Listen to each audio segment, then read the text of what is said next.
gusto saludarles. Estamos aquí en Converso, voces compartidas, propuestas educativas que se orientan a transformaciones profundas para el bienestar comunitario.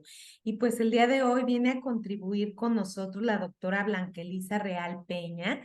Entonces estoy muy contenta. Bienvenida. ¿Cómo estás, Blanca? Muchísimas gracias, Clau. De verdad, gracias por la invitación. Pues bueno, hoy vamos a hablar de un tema que es muy interesante porque es acerca de la depresión y la ansiedad y su influencia en nuestra vida erótica. Entonces, ¿qué mejor que tener a la doctora Blanca, que tiene toda la experiencia, la calidad humana en el trato y en el trabajo también hacia sus pacientes, que nos viene a compartir? Y bueno, como todos los conversatorios, vamos a comenzar con un poema alusivo al tema que se llama A ti, ansiedad, de Iván Ortiz. Una sombra se posa con impetud en mi alma, una que está aferrada con fuerza. No me deja huir, desea evitarme luchar.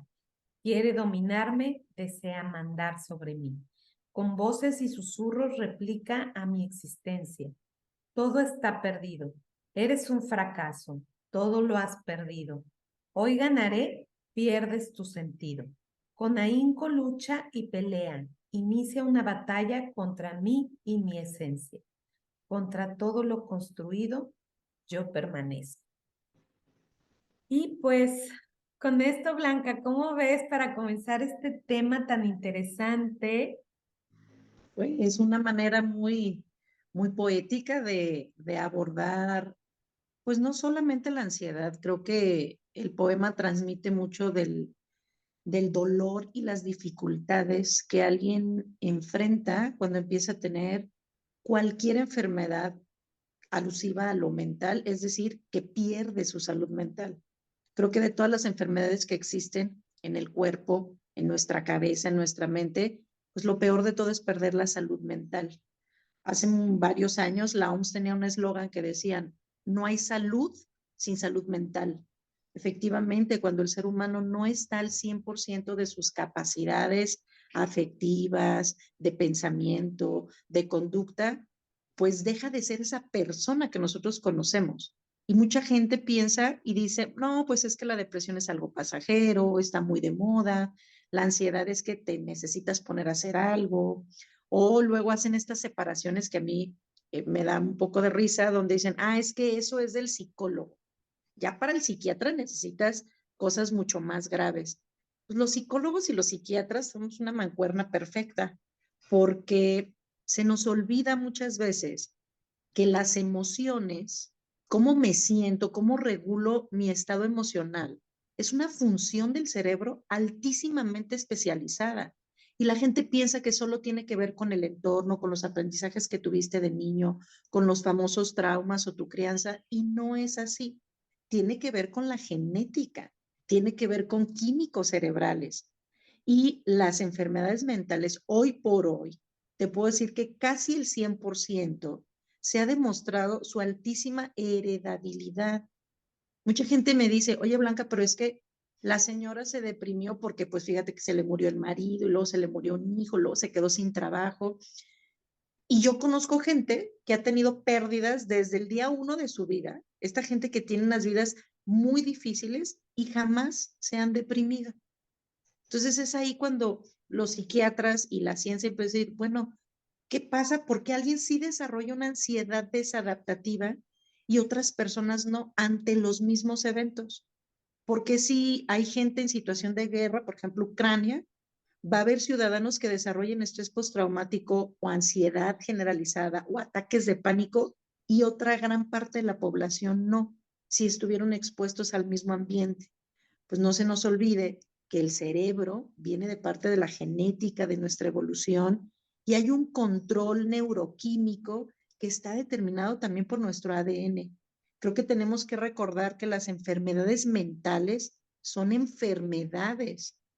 La única diferencia entre lo que vemos los psiquiatras y otros médicos, por eso se llaman trastornos de ansiedad, trastornos depresivos, y no le quieren poner el nombre de enfermedad, es que la diferencia entre un trastorno y una enfermedad es que en la enfermedad científicamente tú conoces todo el mecanismo de inicio, de cómo inició la enfermedad y cómo termina. O sea, esa es la etiofisiopatología, o sea, el camino de enfermedad. En el cáncer es donde está más avanzado, porque incluso te dicen, mira, este gen específico en ciertos tipos de cánceres y van muy avanzados ahí y termina en esto y esto y esto y esto.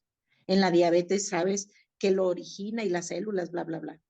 En los trastornos mentales, sobre todo ansiedad y depresión, es bien interesante, Clau, porque no hay un solo mecanismo que los genere. Hay múltiples mecanismos internos y externos que lo pueden generar. Entonces la gente está atrapada, peleándose, diciéndose, yo puedo con esto, yo voy a salir adelante sola de esto, es cuestión de que le eche ganas y está atrapada, porque no es de echarle ganas, son enfermedades sumamente complejas.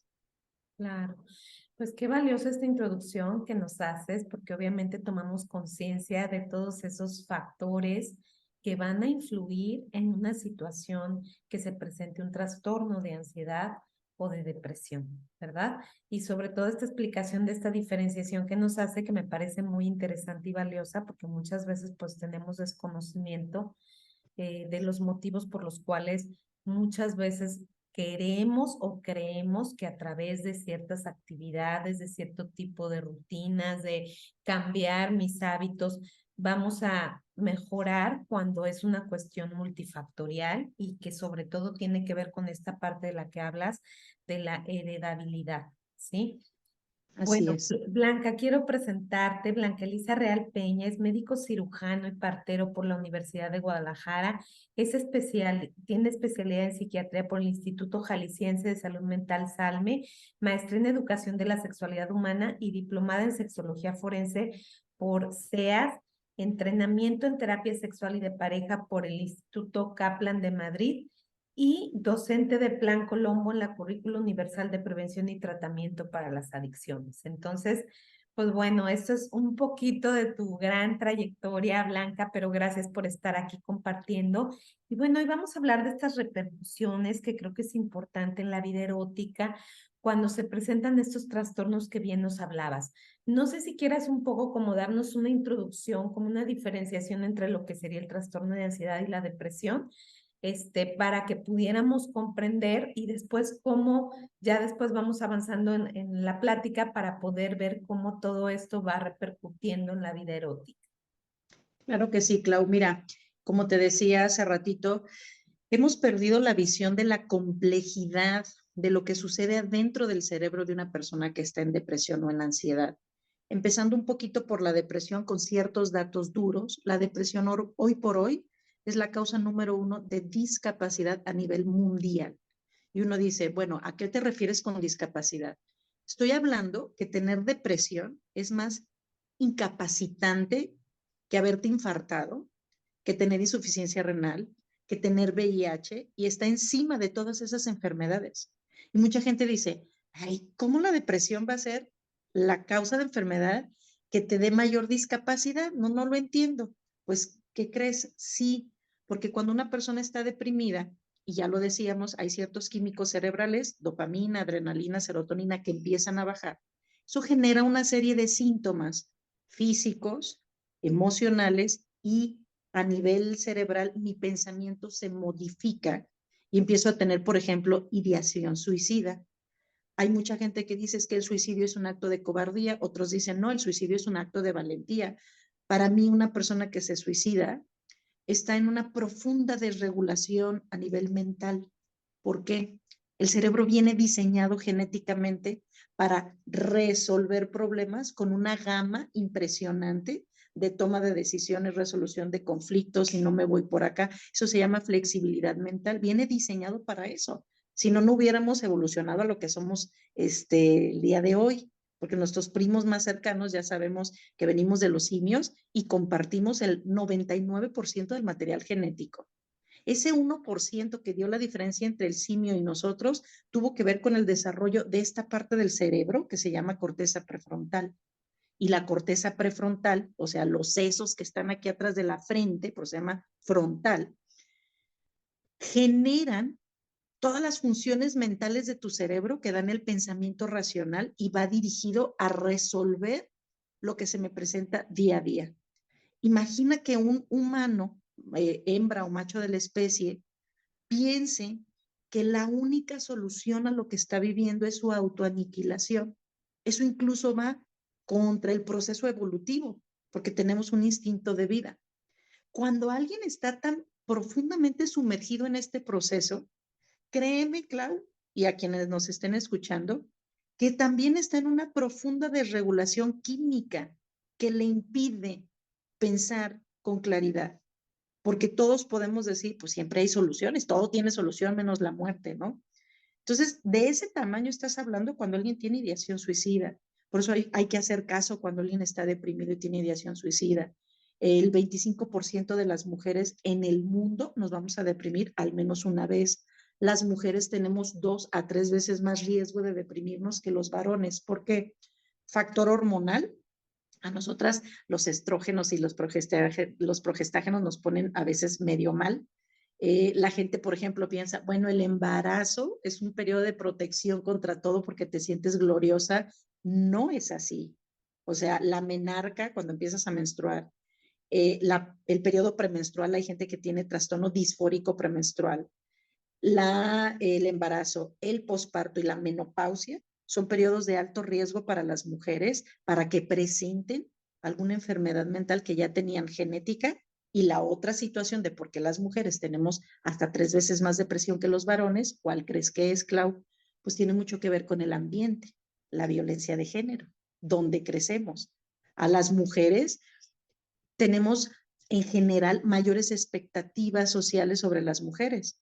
Ella puede trabajar, estudiar, tener el niño, la casa limpia, atender al marido y cumplir también con las situaciones sexuales de demanda que hay. ¿Sale? Entonces, esta parte depresiva es solo por prevalencia, 1 de cada 4 nos vamos a deprimir. ¿Sí? Ahora, en la parte de ansiedad, los trastornos de Blanca, ansiedad. Ajá. un poquito de esto que comentas que me parece súper interesante, este factor que mencionas de la violencia de género. Un poquito viendo desde esta perspectiva de género, algo que yo estaba revisando, desde esta perspectiva, cómo no es que la mujer no presente la ideación suicida, es que sí es verdad que se suicidan más hombres que mujeres en estas estadísticas, pero tiene que ver también por estas cuestiones de género cómo la mujer asocia o vincula esta necesidad de tengo que cuidar y quién se va a hacer cargo de mis hijos o de mis padres o de quien esté a mi cuidado, ¿no? Entonces, no es que no se piense, sino que simplemente también hay un factor importante cultural en los hombres de no exteriorizar muchas veces sus estados emocionales y en las mujeres de estar como vinculadas a este factor de no me permito en ningún momento pensar en la posibilidad de dónde voy a dejar a las personas que están a mi cargo, ¿no? Este punto que comentas es trascendental, Clau, porque eso lo sabemos y en todo el mundo es así. Los hombres se suicidan más, pero las mujeres lo intentan mucho más.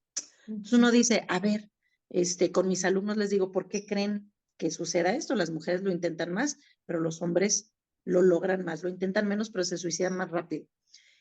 Hay algo que tú acabas de comentar fundamental.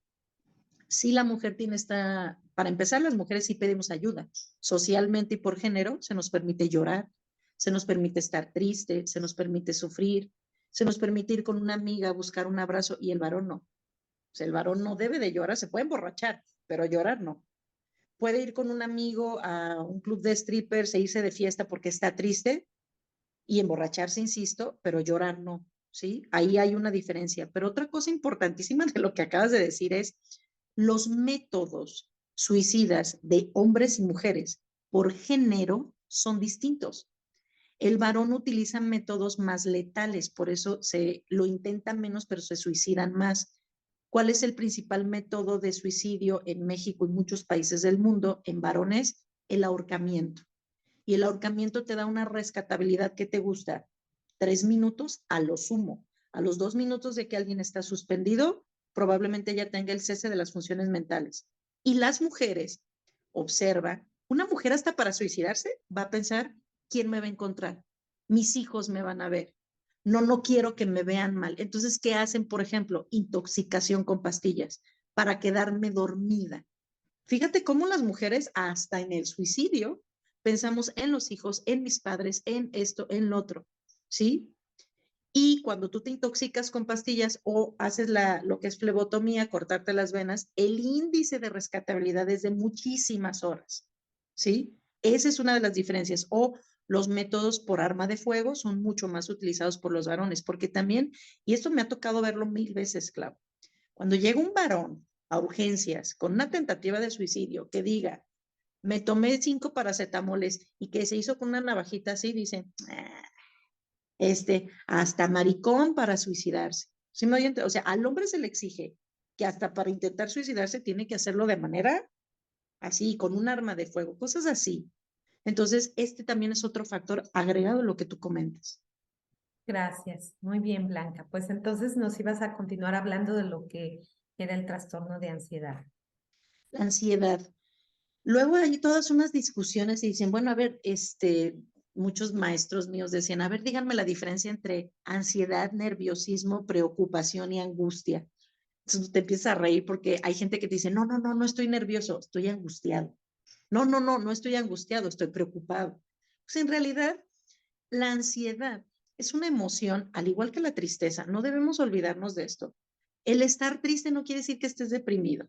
Si estás triste por más de 2 semanas y eso te lleva, junto con otros síntomas, pero esa tristeza te lleva a que ya no puedas hacer tus actividades sociales, laborales, o a que las hagas con mucho dificultad o sufrimiento, eso es una depresión. Es decir, es una tristeza maladaptativa. En la parte ansiosa, la ansiedad yo creo que fue y sigue siendo la emoción que más nos ayuda a sobrevivir en el día a día. Cuando la gente llega a nuestros consultorios, creo que te ha tocado y nos dice, es que vengo para que me quite la ansiedad. Bueno, es importante decirles, mira, no podemos vivir sin ansiedad. O sea, cuando yo salgo a la calle, no me cruzo una avenida de doble carril así nomás, no.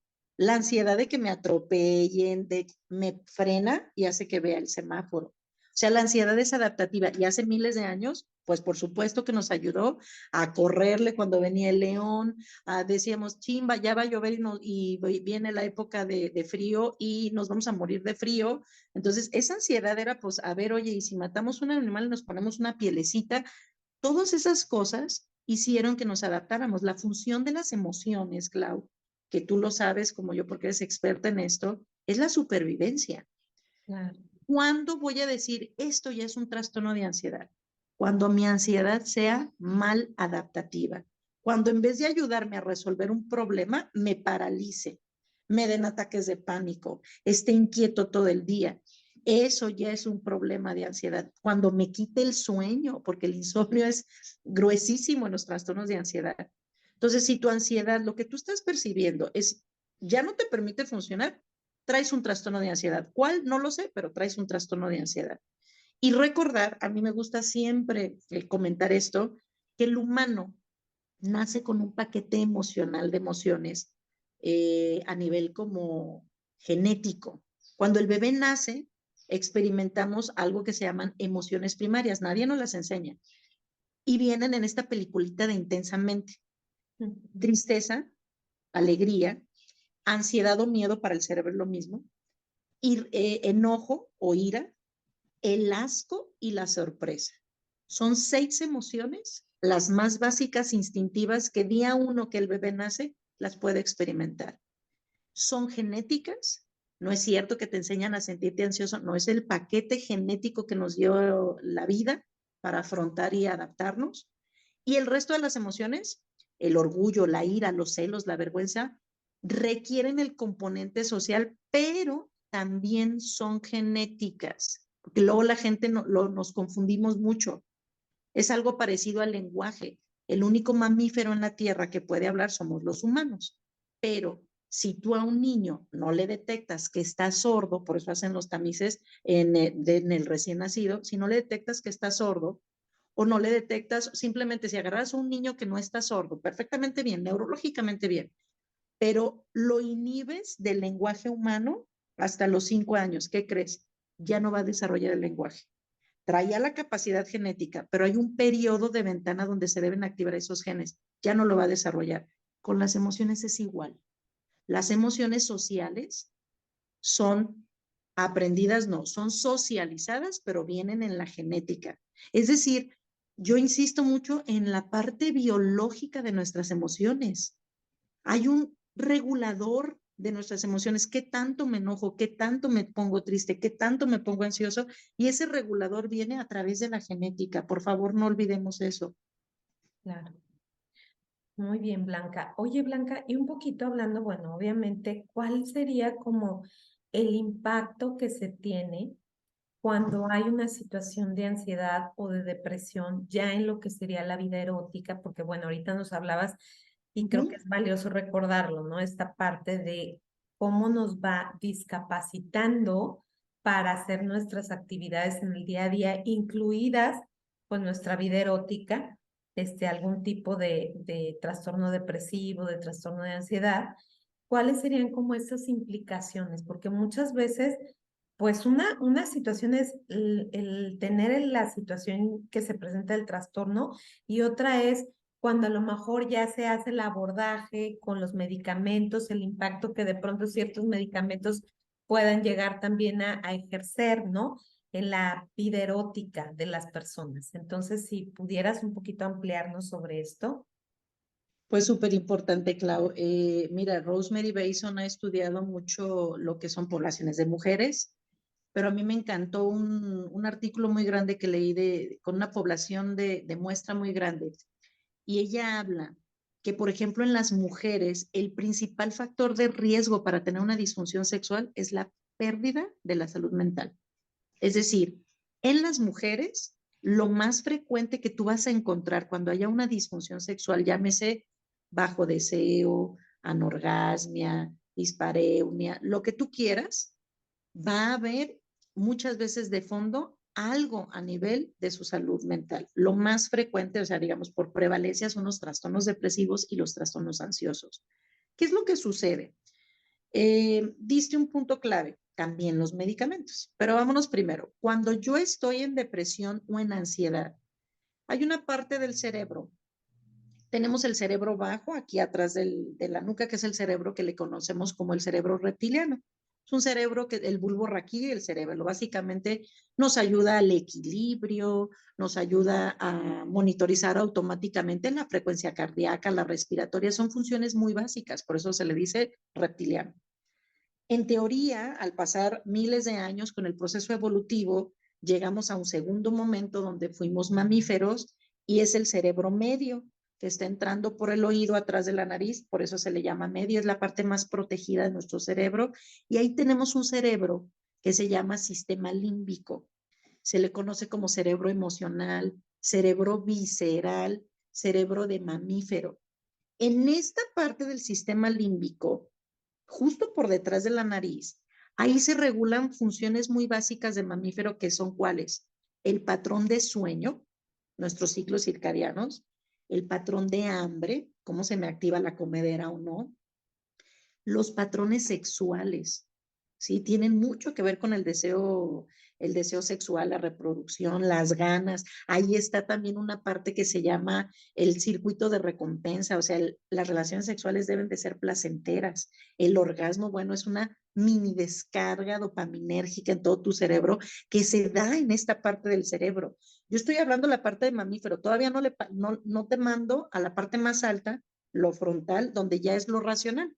Entonces yo puedo sentir esta descarga dopaminérgica aquí en la parte emocional y luego ya lo interpreto, es el amor de mi vida, bueno, me encanta, y le voy dando ya esta parte que llamamos cognitiva o de pensamiento. Pero quedándonos aquí al centro, tienes entonces sexo, sueño, hambre y ¿qué crees? Emociones. O sea, el sistema límbico tiene mucho que ver con la regulación emocional y con la regulación de estos ciclos. Si tú te fijas, comer, dormir, reproducirnos, son funciones instintivas. Y este paquetito emocional de las 6 cosas que decíamos, tristeza, alegría, ansiedad, ira o enojo, asco, sorpresa, también están en esta parte. Cuando empieza a haber una desregulación química, donde tú, por ejemplo, bajas químicos como adrenalina, serotonina, etcétera, empiezan a aparecer síntomas depresivos y también puede modificarse esta parte del deseo. La depresión tiene un síntoma cardinal que se llama anedonia, que es la pérdida del placer o disfrute de hacer las cosas. La persona hace las cosas, pero como no está liberando suficiente dopamina, no le saben. La gente te dice, pues es que hasta la comida no me sabe igual. Ya me da flojera ir a fiestas, no tengo ganas de salir. Y cuando le preguntas por la cuestión sexual, te dice, no se me antoja.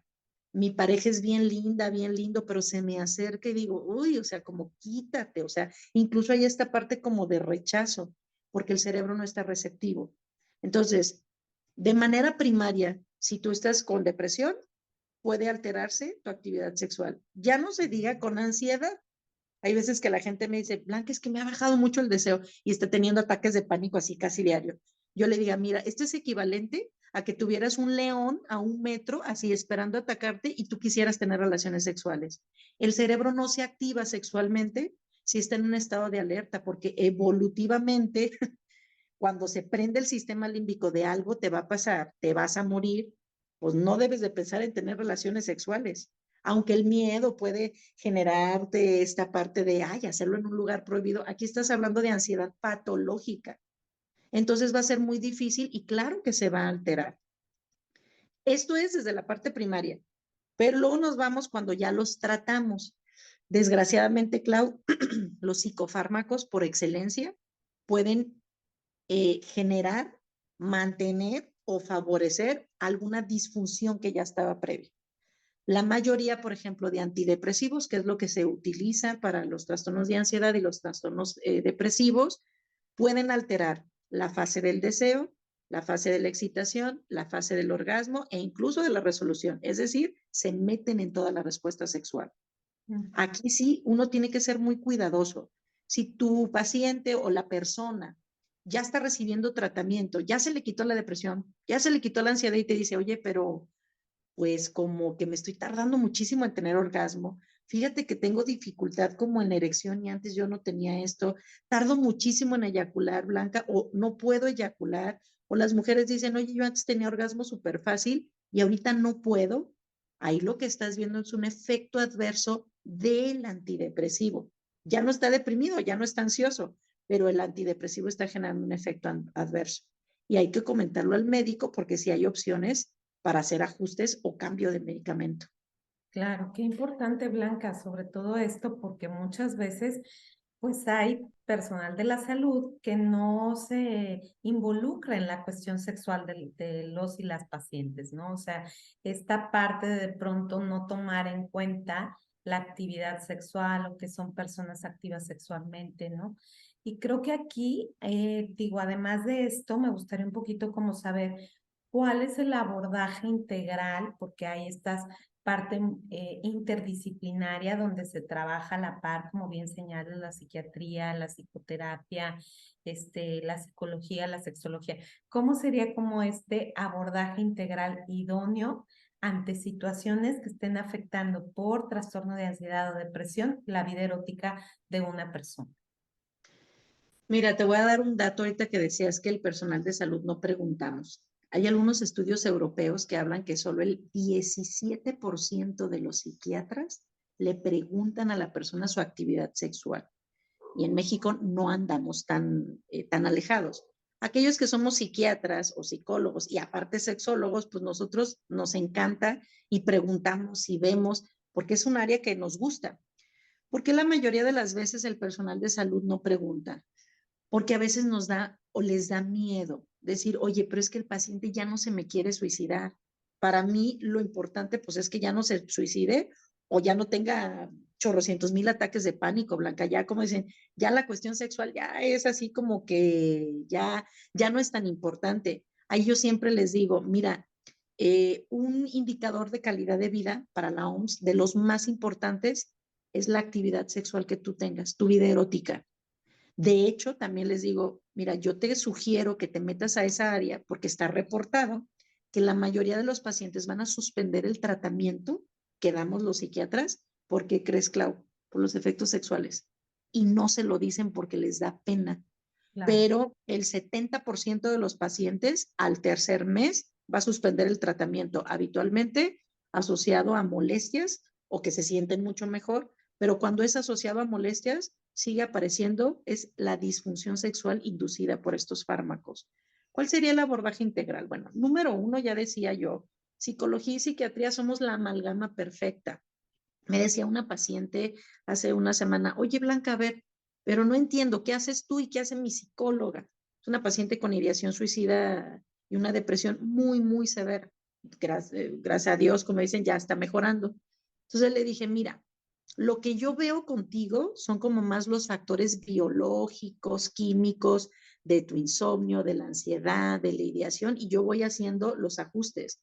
Lo que tu psicóloga ve contigo son los factores ambientales que detonan o agravan esto, porque no solo somos químicos, no somos robots con químicos, no, hay toda una estructura ambiental que puede favorecer que tú salgas de un episodio depresivo o ansioso o que puede evitar que salgas de él. Entonces, primero, si la persona se siente mal, si ustedes tienen tristeza o ansiedad que ya no les permita funcionar bien, acudan a un médico o acudan con su psicólogo de confianza. Punto número uno, hacer el diagnóstico. ¿Sabías, Clau, que solamente de las personas que se calcula que tienen depresión y ansiedad, solamente un 13%, más o menos del 15%, va a llegar con un profesional de la salud mental y se va a tratar? El Wow. resto le van a batallar, van a ofrecerles alternativas místicas, religiosas, con una serie de medicina alternativa que desgraciadamente pues no tiene evidencia de que funcione porque, insisto, estamos ante una enfermedad neurológica. La depresión y la ansiedad como trastornos son enfermedades neurológicas con manifestaciones emocionales. Pero acuérdate que desde hace siglos los psicólogos y los médicos han separado las emociones de la parte mental. Por eso te dicen, te quiero, te amo con todo mi corazón. Yo debería decirte, te amo con todo mi sistema límbico, te amo con todo mi sistema de recompensa, te veo y la amígdala se me prende, pero no se oye tan romántico, ¿sí? Entonces seguimos con esta separación del cuerpo y el alma, por así decirlo, y el alma tiene que ver con nuestras emociones y eso nos mete en aprietos. Entonces, primero, que te hagan un diagnóstico, ¿sí? Segundo, la mejor manera de salir de un trastorno de ansiedad y depresivo es con tratamiento farmacológico, terapia y cambios en el entorno de la persona, ¿sí? Hay gente que me dice, oye Blanca, ¿y si solamente tomo la terapia, no quiero tomar tratamiento? Ahí les va. Si estás ante un trastorno de ansiedad o depresivo leve, eso de entrada estás hablando de una persona que funciona bien relativamente y por supuesto que no tiene ideación suicida, puede tomar un proceso terapéutico, se sugieren cortes cognitivos conductuales, etcétera, y le das 8 semanas máximo, ¿sale? Pero si ya estás hablando de una depresión moderada, severa, con mucha disfunción, sufrimiento para el sujeto o ideación suicida, ahí sí tienes que darle tratamiento farmacológico y, por supuesto, su psicoterapia de acompañamiento, ¿sale? Los pilares serían, entonces, fármacos. Si les da algún efecto sexual molesto, le dicen al doctor, oye, me está pasando esto, ¿es por el medicamento? Hay alternativas. Tu terapia, hay diversos cortes de terapia que funcionan. ¿Y cuáles son los cambios en el estilo de vida que más funcionan y que está comprobado con la ciencia? El ejercicio, ¿sí? El ejercicio tiene un impacto moderado antidepresivo, ansiolítico. ¿Cuánto ejercicio? ¿Tengo que hacer 3 horas de maratón blanca? No, con que tú hagas 30 minutos cardiovascular. El efecto positivo es igual si haces 30 minutos a 2 horas, ¿sale? Entonces, ejercicio cardiovascular, ¿qué es? Sálgase a caminar, camine, ¿sí? Un adecuado patrón de sueño. Hemos desestimado, si yo te dijera, sabes, en todo el mundo cuáles son las cosas que debemos hacer para tener salud mental y prevenir cualquier tipo de trastorno, te diría que los niños desde pequeños duerman bien, con un horario padre, o sea, que a las 9 de la noche ya estén dormidos, te levantas a las 7 de la mañana. Alimentación. Ahorita hay todo un rollo de esto de la microbiota y las enfermedades mentales y dicen, oye, es que toda la parte del intestino es el segundo cerebro. Efectivamente, somos lo que comemos. Efectivamente. Como tip, la depresión y la ansiedad como trastorno se asocian, Clau, a que estás totalmente inflamado. empiezas a tener mucha liberación de cortisol y empiezas a estar por dentro inflamado. Muchos de los alimentos que comemos hoy en día procesados generan procesos también de inflamación y eso no nos ayuda al estado mental. Entonces es adecuada alimentación, tu ejercicio, relaciones interpersonales cercanas, estrechas. Sabemos que la virtualidad nos ha conectado a todo el mundo. Yo estoy a una llamada de alguien que esté en Europa, pero ¿qué crees? Y lo vivimos con la pandemia. El humano necesita ser tocado, visto en persona, apapachado. ¿Cómo estás? Esta interacción en persona es algo que requerimos y conexiones entre las personas. Vivimos en una era donde estamos más conectados que nunca virtualmente, pero más desconectados emocionalmente que nunca. Entonces requieres relaciones interpersonales o familiares o de amigos. Hay gente que dice es que yo no tengo familia. Pues acuérdense que los amigos son la familia que uno escoge en este mundo para transitar. Entonces, tu ejercicio, tu alimentación, la terapia, la meditación. Hay gente que me dice, Blanca, yo no puedo pagar una terapia. Va, no hay bronca. En YouTube busquen ejercicios para hacer mindfulness o meditaciones guiadas. Hay miles gratuitos de 5 o 10 minutos. No necesitas meditar una hora como monje tibetano. Yo a mis pacientes les digo, te voy a pedir 3 minutos en la mañana y 3 en la tarde, donde paremos nuestra mente, donde hagamos mindfulness. Y créeme que esas cosas hacen la diferencia. Ese es parte del tratamiento integral. Y muchas veces yo al menos siempre cito a la pareja y le explico, oye, está pasando esto, ahorita probablemente el deseo sea difícil de activar, mira, la parte del orgasmo así asado, vamos esperando a que haya un restablecimiento de la parte emocional, de la depresión, ansiedad, y si siguen teniendo estos problemas de pareja, entonces ya vemos si es el medicamento o, ya sabes, Clau, la misma vinculación de la pareja.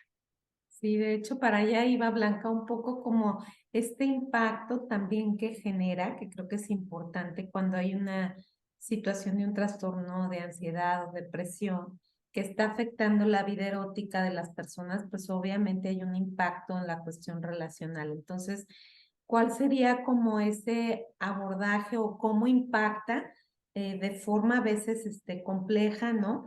La vinculación con la pareja. De entrada, Clau, decíamos, para que algo sea trastorno, el que tú quieras, tiene que haber disfunción en la vida social, familiar, interpersonal, etcétera. Cuando una persona está con una ansiedad importante o con una depresión importante, créeme que va a haber disfunción familiar y con su pareja. ¿Por qué? Porque a veces las parejas me dicen, Blanca, es que yo lo veo, la veo ahí acostadota, no hace nada, pues ¿cómo quiere salir de la depresión si ni se baña? Algo importante es que si nosotros no les explicamos a los familiares o a la pareja el proceso de enfermedad que está viviendo y decirle que para que ella se levante en la mañana, se bañe y se cambie, es todo un logro porque su cerebro es como si le hubieran bajado el switch, porque no tiene nada de motivación para hacerlo, porque la motivación no surge de la nada, surge a través de químicos cerebrales. Yo habitualmente sí, de rigor, cito a la pareja. Ahora, hay algunas personas que no se afecta tanto la vida sexual con el trastorno, pero que sí, cuando ya les das el tratamiento, se inhibe por completo. Entonces, yo me adelanto y les digo, mira, este tratamiento, nuestro objetivo, depresión y ansiedad, pero siempre pregunto, habitualmente, ¿cuál es tu nivel de deseo? ¿Cuántas veces por semana? Habitualmente, ¿cada cuándo tienen relaciones sexuales? De cada 10 relaciones, ¿cuántas alcanzas el orgasmo solito o solitatas? En el autoerotismo. Y guardo eso como basal y debemos preguntarlo en cada consulta porque de verdad las personas mejoran y ya nadie les pregunta sobre la vida sexual. Tuve un chamaco joven, 29 años, duró 6 años con un antidepresivo buenísimo, pero tenía disfunción eréctil. Y cuando se lo comentó a su psiquiatra, le dijo, bueno, pues es que es o la depresión o la vida sexual. Entonces este chavo desarrolló aparte ansiedad de desempeño, tuvo un broncón con su pareja, era una novia, terminaron y seguía tomando el medicamento porque me decía, me da mucho miedo no tomar el medicamento porque yo me pongo muy mal de la ansiedad. Eso es brutal que tú dejes sin opciones a un paciente. Por supuesto que se lo cambiamos porque hay otras opciones. Entonces, no debemos elegir entre nuestra salud mental y nuestra sexualidad. Tenemos que buscar ambas. Y si detectamos broncas en la pareja, pues entrarle a la comunicación, a la relación de pareja, que tú sabes que es bastante complicado, a veces las broncas relacionales. Claro. Blanca, pues muchísimas gracias. Me gustaría un poco que nos dieras tus conclusiones y sobre todo dónde te buscamos, porque pues este proyecto también lo ven muchos terapeutas, lo ven también terapeutas sexuales, y si pudieras así como en las conclusiones también generar un poco de conciencia en esta parte interdisciplinaria, el tomar en cuenta esta cuestión de la vida erótica de las personas también en algún momento en donde se da una medicación, un tratamiento, ¿no? Y pues sobre todo saber dónde podemos contactarte, Blanca. Muchísimas gracias, Clau. Pues yo diría como conclusión que recordemos que la sexualidad es todo. O sea, cuando yo estoy contigo conversando, cuando te veo, cuando platico, estamos teniendo una interacción personal y eso es parte de nuestra sexualidad.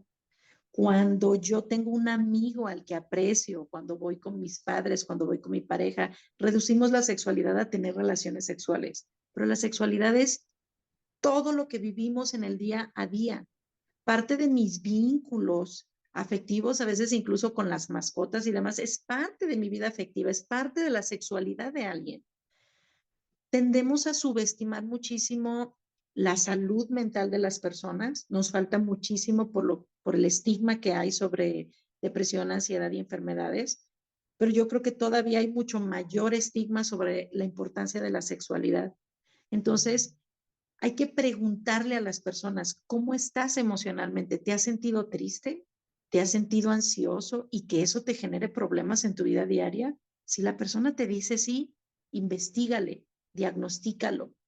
Y siempre, siempre, con un trastorno depresivo o ansioso o sin él, hay que preguntar cómo está la calidad de vida sexual, porque recordemos, es uno de los principales indicadores de la OMS de bienestar de un ser humano. Si preguntamos e indagamos, a lo mejor no lo sabemos todo, pero como tú dices, hay un mundo de información de colegas, etcétera.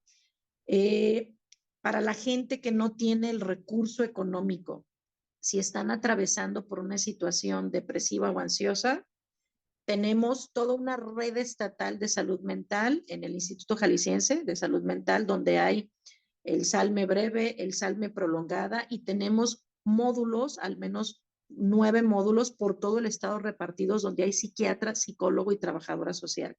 Y si tú vas, te van a atender de manera gratuita.